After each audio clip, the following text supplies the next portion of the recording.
Hey gang, today we're going to be using the lacrosse ball to smash our lateral shoulder. So what this basically going to look like is to smash, internally rotate that shoulder, lock it into place, smash around. You don't have to necessarily guide the lacrosse ball right now. You can use the other hand just to position yourself well, kick your feet away from the wall to get a little bit more spice in there.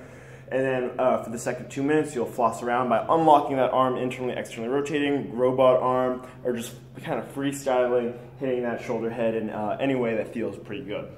So, basic anatomy of what we're trying to hit is the shoulder head. So you'll notice that there are three sort of distinct muscle branches in the shoulder head, the anterior, the lateral, and the posterior. All of them connect sort of really well. And you'll also notice that they also kind of insert right about there. So there's a really broad area that we're trying to hit.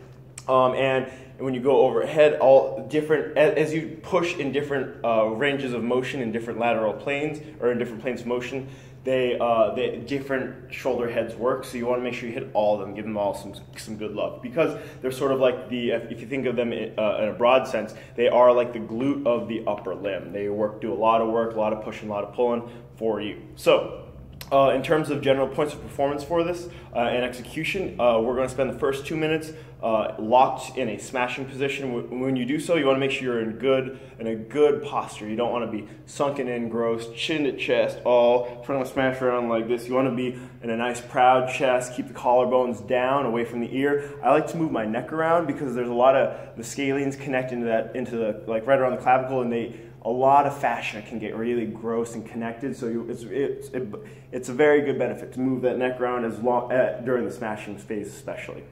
So 2 minutes smashing around, hitting that whole broad area, just sort of getting a lay of the land. Where's all that junk? If you feel a bump, that's probably not a bone, it's probably just a big band of muscle that needs some love. And so first 2 minutes smashing around, second 2 minutes will be flossing. So you'll kind of put some in, so if you look at my elbow pit, internally, externally rotating that shoulder, getting some good movement in there. While you floss, it really helps to use the opposite hand to keep it locked into place exactly where you want it, so you can really target that big knot and rotate it around, maybe some robot arms, maybe just freestyle. Find something that works for you, and don't be afraid to hit all those different heads of the shoulder of the deltoid. So you can kind of face towards the wall for the anterior side, you can face parallel to the wall for that lateral side, and you can face away from the wall for the posterior side. It's a lot of good stuff that can be done here. So as I said earlier, you can kick the feet out to get more of an angle, so gravity pushes you down a little bit deeper, but it'll get spicier and spicier as you do so. And really important to keep good posture through this. Don't get into a gross position.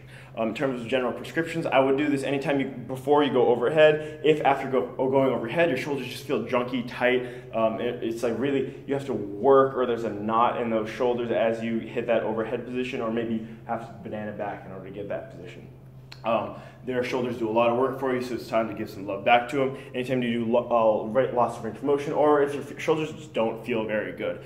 You can't really, in terms of retest for this mobility prescription, I like to just go overhead with a PVC pipe, try to pull that PVC pipe apart, keep the shoulders engaged, see how it feels. You might not necessarily gain range of motion, but you'll probably feel much better, more stable. You don't have to work as hard to get to that position. And also, I think you can tell a little bit of range of motion gained, but over my right shoulder already, just from doing that, feels way better.